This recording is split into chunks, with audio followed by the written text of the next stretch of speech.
Vad är viktigast med den här anläggningen? Varför ska någon bry sig om att åka just hit? Det där är frågor som man måste ställa sig om man har en besöksträdgård och om man vill att någon ska besöka den. Och man måste ha starka argument. Argument som gör att besökaren faktiskt inte kan tänka sig att åka någon annanstans än till just din trädgård. Det är till exempel inte fel att ha starka band till ett kungahus. Unique selling proposition heter begreppet på engelska och Grevinnan Bernadotte av Wisborg, Catherina Ruffing från Mainau, hon vet mer om detta.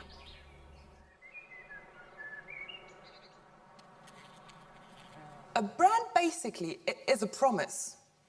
That's all it is.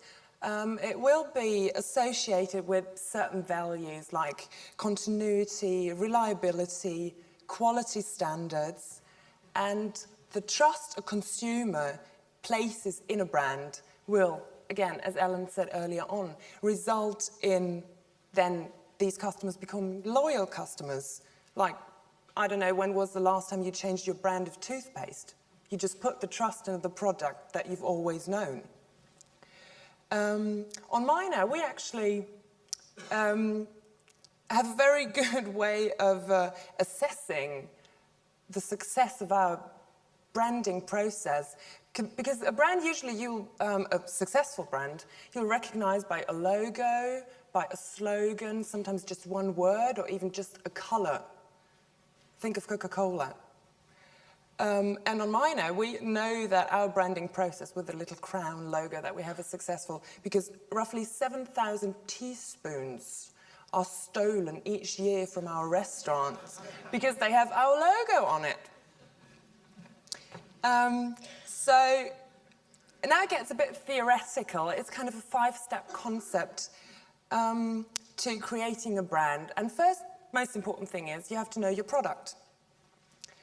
And when you know your product, you have to know the core use of that product. What does it mean to people? If you take the example of a hotel, the core use of a hotel is sleep. If you take a garden, it can be different things. It can be a recreation, it could be science, it could be art, or simply food. So that's the core use. And that brings us to the basic product. What is the basic product of a hotel, for example? It's a room with a bed. The basic product of a garden is plants. That's quite straightforward. And now it gets more interesting because now it gets to the expectations, the expected product. What does a consumer or a guest or client expect of your product? If we stick to the example of the hotel, they will not only expect a bed, but a clean bed. They'd want a bathroom and a wardrobe. In a garden, it's a bit more complicated depending on what core use you've defined for your garden. So if it's recreation, people will want peace and quiet, benches to sit down, quiet corners. If it's science, they will want a lot of information and interpretation. They'll probably expect facilities where they can explore things. They will want to know about energy management and things like that. So that's the expected product. Now the next step is to augment that product so that you can stand out from the crowd and stand out from your competition. Back to the hotel, that would be a TV, room service, a restaurant, a bar, all these little things. In a garden, could be a cafe as well, could be toilets, a shop. Now, the trouble with these augmented products is that because everyone's doing it, well, lots of venues, people will come to expect it after a while, like you would expect to have a TV in your hotel room. So you have to go even one step further, and that is to a potential product. It means that you have to create something that makes you stand out, that surprises your guests and makes them more satisfied with their stay. Like hotels, for example, they offer wellness programs, or you can have your car serviced during your stay. But now's the question, what can you do in a garden that will surprise people? What is this little extra you can offer? On Mainau, for example, we have a service point for bicycles, which people quite like, so they can fix their bikes and they can have their water bottles refilled for free. So that's just a little extra that they like. And we have changing exhibitions in the castle that people can use, can visit free of charge.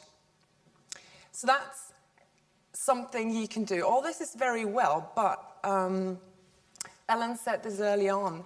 There's one all-important aspect that you have to think of, and that is the so-called USP.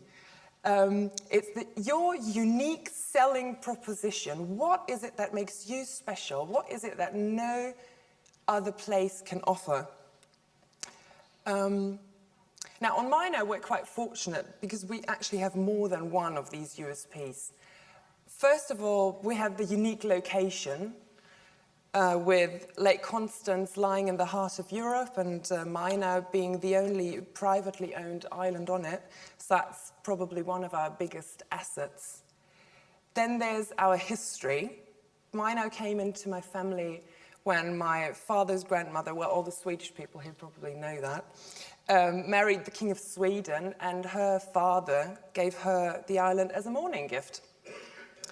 And since my dad was mostly educated by his grandmother, and they had a very close relationship, in her will, she left the island to my grandfather on the condition that it would go to my father. And this connection to the Swedish royal family undeniably holds a very big fascination to our visitors. Surveys actually show that more than 20% of our visitors come just because they hope to catch a glimpse of the Bernadotte family. And this is our third speciality, if you want to call it that. That's the family.